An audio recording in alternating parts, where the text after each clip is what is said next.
Hello, it is just Rachel again. I think we all feel really bad for all those witnesses over in Germany, especially in the congregations that were affected by the shooting that took place um, a week or two ago. And a lot of people have been asking what the motives of the shooter could have been. And was he suffering from mental illness? The letter that was sent anonymously to the police before the shooting happened mentioned mental illness. But when the police went to investigate, they didn't feel that he was mentally ill, and they didn't see the threat seriously. So unfortunately, this man went into the meeting. Well, I believe he broke through a window at the end of the meeting after having shot at a woman in her car in the car park. Who knows, she might have been a disfellowship person leaving early, for all we know. But anyway, he got into the hall and just started shooting. And fortunately, the police arrived earlier than they would otherwise have done because they were nearby. And I don't know if his intention was to shoot everybody, but just tragic. I mean, I just can't imagine how they would have all been feeling. It would just be absolutely terrorizing, and especially for any children seeing that. But anyway, it did get me to thinking about the problem of mental illness and its prevalence within the Jehovah's Witness organisation. And I think there's lots of reasons why we do see mental illness in the Jehovah's Witnesses. And there's different angles to look at it from as well. But when you think about it, the organisation really does appear very appealing to people who are perhaps on the fringes of society or who've got some mental issues. When you think about it, we'd go door to door, and quite often the people we would find home during the day are people who are unable to work. They might be on some kind of sickness benefit. They may be lonely. I myself have studied, probably half the people that I studied with in the 25 years that I was a witness had some kind of quite serious mental issues, serious problems with addiction to drugs, alcohol, and sex. And learning disabilities were quite common. And I studied with one guy who'd been in prison. I have no idea what he'd been in prison for, but yeah. And I even took my kids to the studies. So we would talk to a lot of people with issues, and I think, like I said, a lot of these people at home during the day, bored, lonely, feeling like they don't fit in with society, and you get these friendly people at the door who seem so interested in you and they want to be your friend and spend time with you. It's quite flattering. I know I felt quite flattered. I didn't think I was mentally ill when I got called on, but I mean, I did have some issues. Like, I did have a very low self-esteem and felt unimportant. And so when at first it was two brothers that called, and then it was the younger brother and his wife that called on me and studied with me, but they moved away and left me in the hands of a pioneer sister. And she was a very well-spoken, well-groomed lady, And I felt very flattered by her attention and her friendship and her. She used to. She really used to flatter me a lot. I don't know, she'd probably say commendation to encourage me, but she was always saying during my studies, oh, how good I was and how I understood that really well and blah, blah, blah. So, it really pumped my self-esteem up. And so I can just imagine if you were someone on the fringes, like maybe you had something a bit wrong with you that tend to repel people from you, then you've got these really friendly people who want to be with you every week and invite you to the Kingdom Hall. That's very, very appealing. And on top of that, they have this wonderful promise of a paradise earth, where there will be complete harmony. Everyone will be your friend. There'll be nothing to fear. You'll fit in completely. That's a very, very appealing dream to have for people who have otherwise been isolated. So that's one factor that plays into the mental illness. I think that the organisation actually attracts in people that have an existing mental illness or some kind of mental difficulties. And from my observations in my own Kingdom Hall, I don't think people who came in with problems did better. I think they usually did worse once they became witnesses, because it's very demanding living the life of one of Jehovah's Witnesses. You have all these pressures upon you to appear to be spiritual and to be doing the right thing. You have to be at the meetings. In my day, it was 3 times a week. You have to be out in the ministry. You have to meet the field service groups. You have to underline your watchtowers. You have to do your family study, your weekly Bible reading. So many pressures that it can just get on top of you. I mean, who can perfectly keep up with all those things? And at the same time, you're listening to talks at the meetings, reading articles in the watchtower that guilt you into appreciating all of Jehovah's wonderful provisions. That's what they were called. So that if you didn't avail yourself of all his provisions, you were being ungrateful and disloyal, unthankful, selfish, proud, arrogant, the list goes on. So you're kind of living with this constant guilt because, let's face it, you could never, ever really do enough to feel like you had done enough, always questioning yourself. So that's another. So mentally ill people who are faced with all those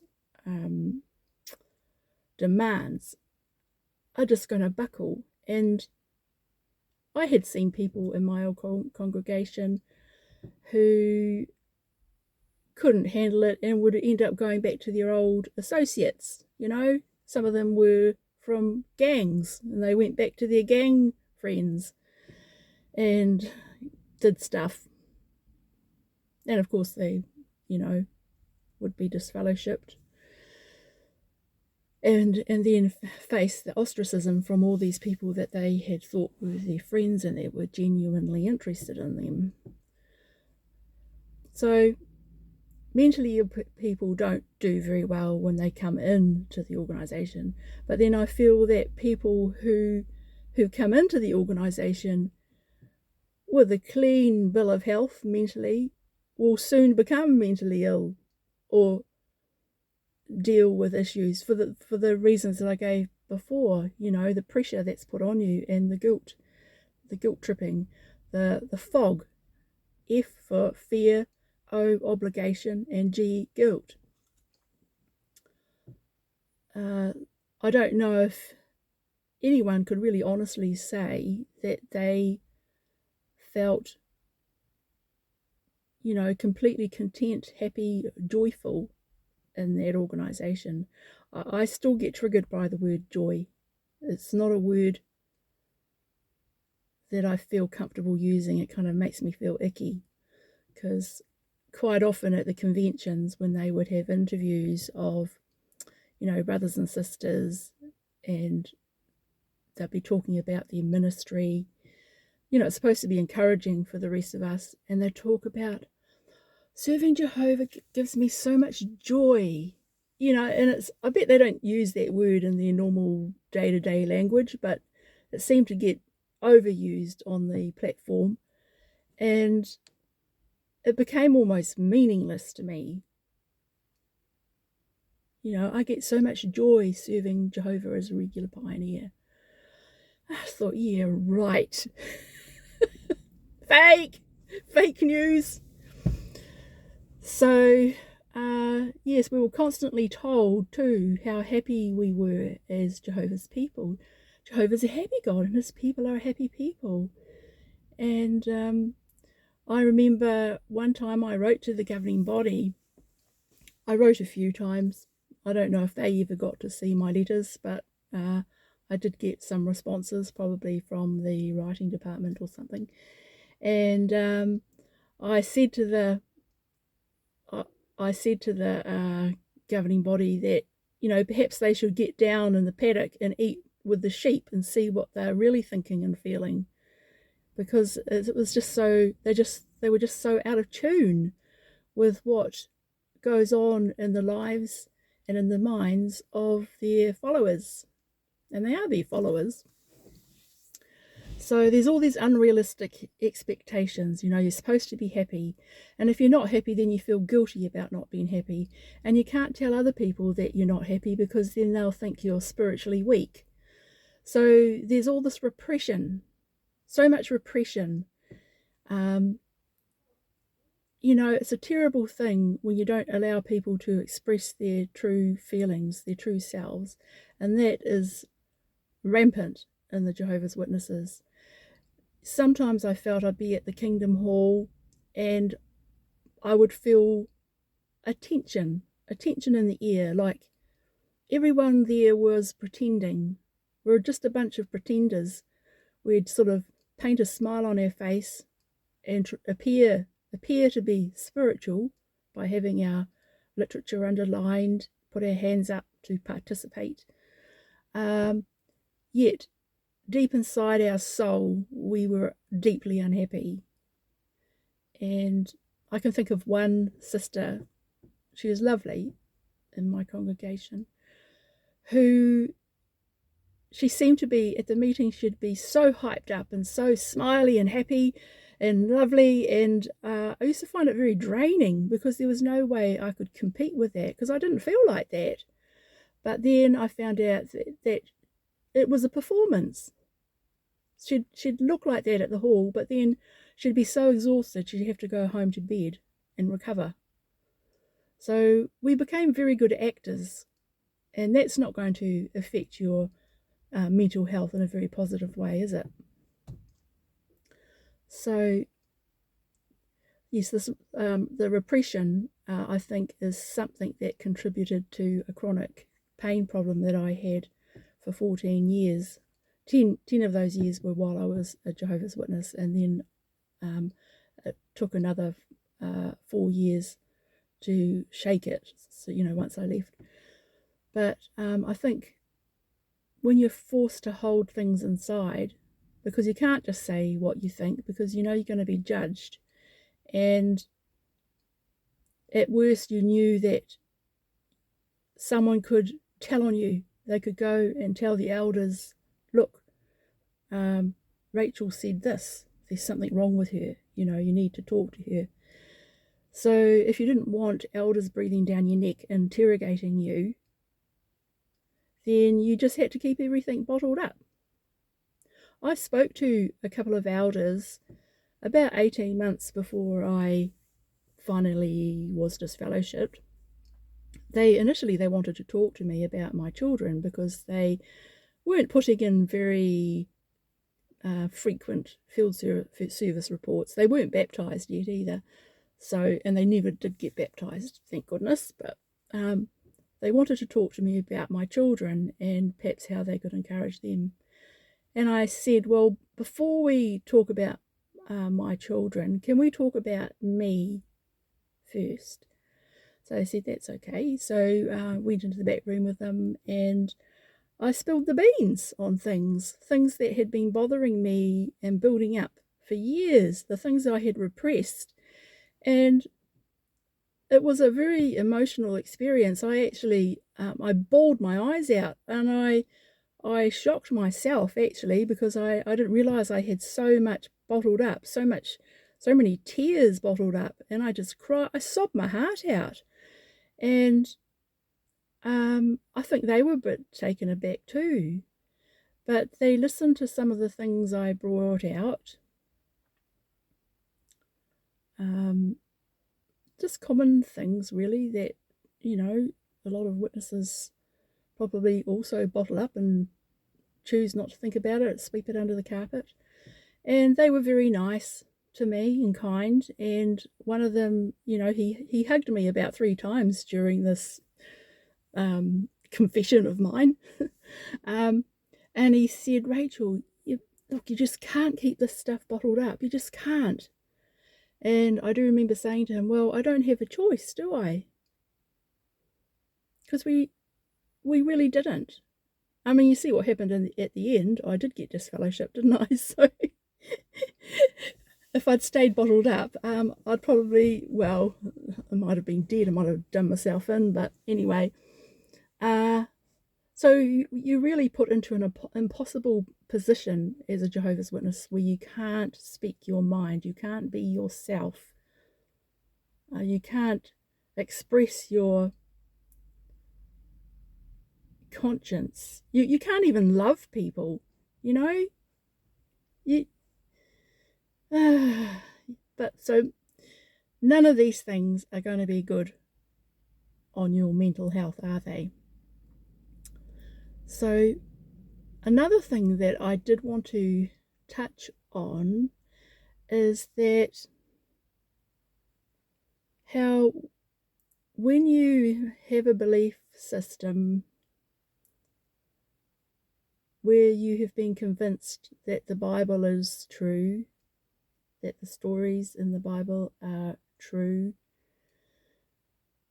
that Satan is real, that God is real, the God of the Bible is real, it kind of sets you up for belief in all kinds of other things. And I have seen that some witnesses, when they actually leave the organisation, are set up to believe a lot of other things and conspiracy theories and all manner of strange beliefs. And it kind of seems a bit like this guy in Germany had adopted some new kind of, like, he'd reinterpreted the Bible for himself. There's nothing wrong with doing that. But he'd also taken on board, it sounds, some other more extreme views that, from what I gather, he wrote about in the book that he published. So I know when I went through the very emotionally traumatic experience of severing myself from the truth, and this is something that took several months, I suppose, I think my sanity was at risk, because living with the teachings of the Jehovah's Witnesses, where the organisation, or I should say the governing body, or in the teachings from them, they speak out of both sides of the mouth all the time. They say one thing, and then they say the opposite thing, and you're supposed to kind of believe them at the same time. So your brain sort of goes, does not compute, and you just about have smoke coming out of your head, because they have sort of like one foot in the Old Testament and one foot in the New Testament, which, the Old Testament God is kind of jealous, and he requires exclusive devotion, and he's somewhat harsh and, by the book. Whereas the New Testament God, as represented by Jesus, is forgiving and loving and turn the other cheek and this kind of thing. They're kind of opposing ideas, and that sets up cognitive dissonance in your mind, where you're trying to force these two opposing ideas together. And I think as a result of that, in the congregations, you do see different kinds of witnesses. And I saw it in my congregation, where there was an elder that I used to call Brother by the Book, because he would go by the book. He'd be very rule bound, and it would come across as very Pharisaical. Where there was another brother who was very wishy-washy and soft. I didn't have a nickname for him, but he was much more lenient and soft, and you can imagine those two brothers wouldn't have got along very well together. But the organisation permitted the existence of both of those, because they taught both of those things. And it goes back to the Bible teaching those two sides. So this is another way you're set up for mental illness, through the cognitive dissonance from these opposing teachings in the Bible. Anyway, so I was grappling with this cognitive dissonance before I left, and I remember driving to an assembly one time, and in my mind I was just thinking, okay, the governing body, they are imperfect men, but we must obey everything they say. So these two, they don't go together. It doesn't make sense, and it's anyway.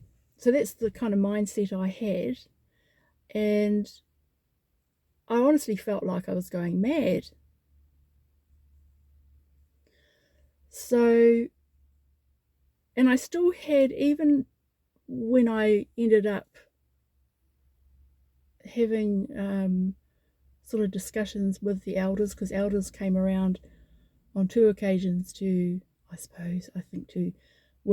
supposedly to encourage me, but I think more it was like an investigative type of visit. But what was I saying? That's right. I still had the thought in my head that maybe the governing body were trying to turn the organisation. They were trying to make it right. I still thought maybe they, sure, they've been steering it in the wrong direction, and there's all these teachings that don't, it's doing my head in. But maybe they're trying to make it better. So I did it at first, have a little bit of hope, and I after the 2012, actually it was a 2013 July Watchtower came out about the new light, about the governing body, faithful and discreet slave. I thought at first maybe they're trying to make things right, but I still had some suspicions in my mind, but I hadn't completely given up on the organisation at that point. I had given the governing body an ultimatum in my mind that if I didn't hear anything amazing at the 2012 regional convention, then I had made up my mind that I would be leaving the organisation if there was nothing at that convention that made me think that they were on the right track. But that convention, I only made it through the Friday morning and early afternoon, because the early afternoon on the Friday they had a talk, I think it was called Do Not Test Jehovah in Your Heart, and it threw up every red flag. And I thought, this is my indication that they are actually, rather than yielding and bending and that sort of thing, they were actually getting tighter and firmer with their control. And I thought, nah, I'm out of here. So I walked out and I didn't go back. But all that time, I felt like I was on a seesaw, running from one end to the other end, uncontrollably. My emotions were up and down, and my reasoning was, I was questioning my reasoning. And fortunately, my husband, who had never been a Jehovah's Witness, he said, "Rachel, you've never been thinking so clearly." So eventually the seesaw stopped going wildly up and down, and I kind of found myself in near the middle, sort of, in a feeling more balanced. But that experience can really throw you mentally, make you feel like you're going nuts. And a lot of ex-witnesses or ones going through this process, or who have actually been disfellowshipped, feel very lost, very lost. They don't know who they are. I remember saying to myself, oh, what do I even like? Because my identity beforehand had been completely tied up with being a Jehovah's Witness. That was first and foremost. If someone had asked me, oh, who are you, and what do you like and what do you do, I would have said, oh, I'm a Jehovah's Witness. That answers the question. That's it. So when that's gone and you're just left with oh, okay, who am I then? What do I even like? What are my values?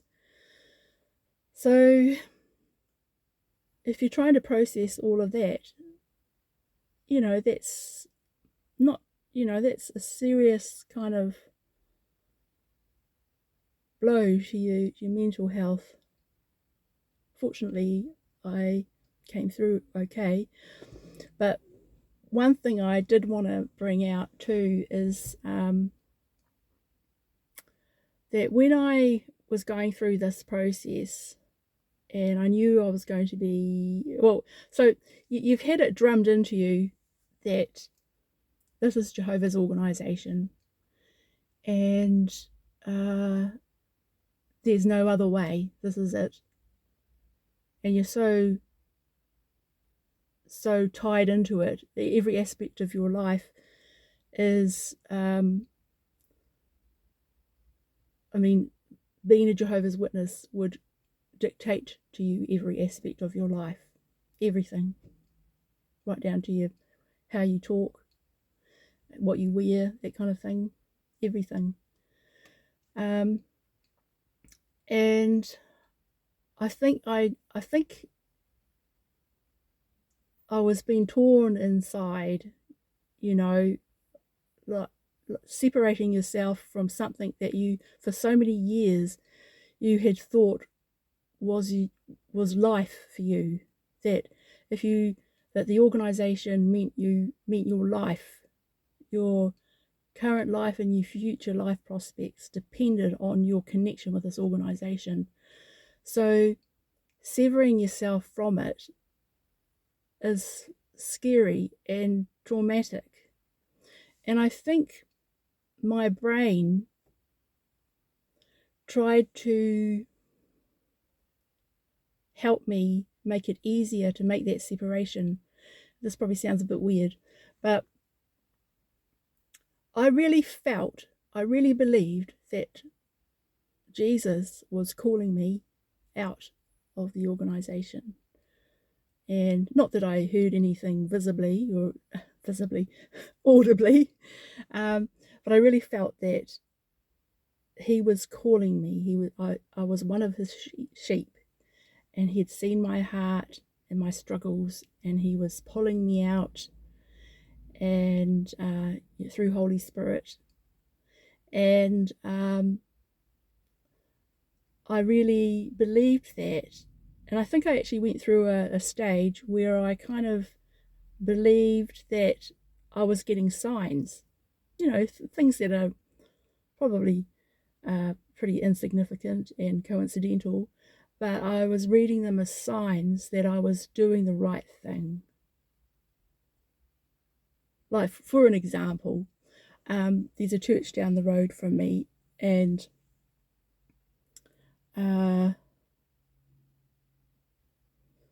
actually, first of all, I'll go back to the convention that I walked out of. So I walked out of this convention on the Friday afternoon.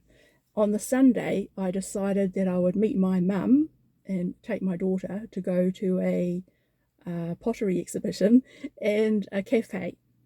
So we're sitting in the cafe, and there was some artwork on the wall, and there were these beautiful paintings that were in the shape of jigsaw puzzle pieces.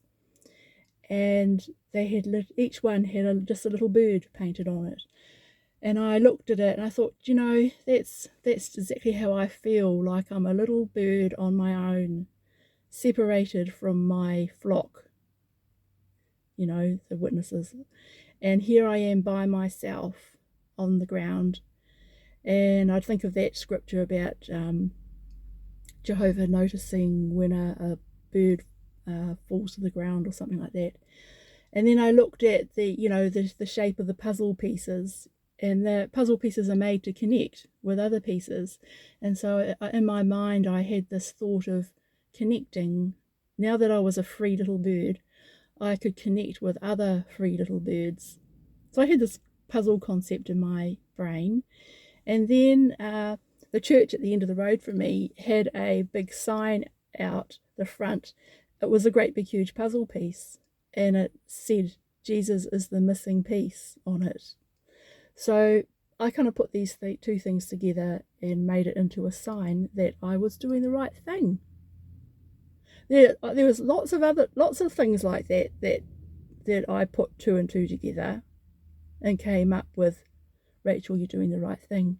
And I think my brain was looking for these little confirmations, or making them, finding these confirmations that I was doing the right thing to ease that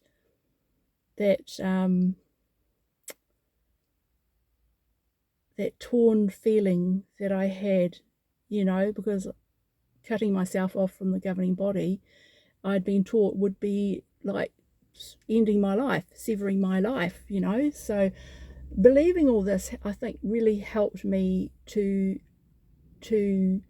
escape the grips of the organisation.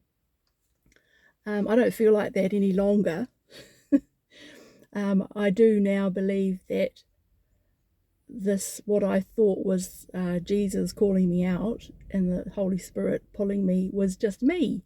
It was my internal conscience saying this is not right, this is not justice, what's happening in the organisation. The way people are treated, the way you view people outside the organisation is not right. And it was my hatred of injustice that I think pulled me out of the organisation. But at the time in my mind, I had told myself that it was Jesus doing it. And I actually recorded my judicial committee meeting, and you can hear in that, even like in the middle of my meeting with the three elders, I said that Jehovah had work in store for me, And I think before the meeting started, and I was just talking to my husband, and I talked about, Jesus being with me, and, so I really felt, I think having that belief really fortified me, helped me go through this very difficult experience of confronting these three men. So some might say that was a kind of mental illness. But in that case, it actually helped me. It helped me get out of the organisation. But I'm one of those lucky people, though, that there wasn't so much at stake for me leaving, because I didn't have other family members in there. and neither of my two children were baptized. One had already stopped going to the meetings, and the other one, she left when I did, and they both fared pretty well. So I'm actually, very lucky that I haven't had to go through the mental anguish that so many ex-witnesses have had to endure, being shunned by the people they love, the people that they thought loved them for who they are. But no, they put their allegiance to the organisation, to the governing body, ahead of their love for their family. And maybe that's like a survival thing for them, that they believe it means their life. It's a selfish thing. They'll cut off their families to save their own skin. So yeah, I'm sure anyone watching this could probably add a lot to what I've said. I'm often moved to tears when I read some of the posts on the XJW subreddit, when there are especially young people that come on. Some of them have been very young, not much older than 10, but most of them are well into their teens, and they don't believe anymore. Quite a few of them are gay or even trans, and they are terrified to tell their parents, the people who love them. They're afraid to tell them. They're afraid to let them know what they really feel and who they really are. And some of them are being pressured into getting baptized, and they don't want to get baptized, and they're having to come up with all kinds of excuses why, or reasons why they're not ready to be baptized. There's so much pressure, and so many of them, there are ones that they're suicidal, and no organisation should be able to, no humans should be able to make people feel that way, So fortunately, I never grew up as a Jehovah's Witness, so I didn't endure those pressures and things that are unique to those growing up as a witness. So I'm sure those are a cause for a lot of mental illness as well. Anyway, I think I've talked enough about this subject. I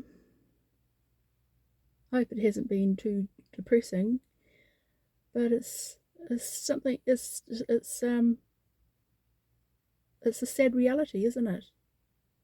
And I'm really hoping that the authorities get to appreciate just how damaging to your mental health this religion, and no doubt lots of other religions as well, how damaging they can be to you.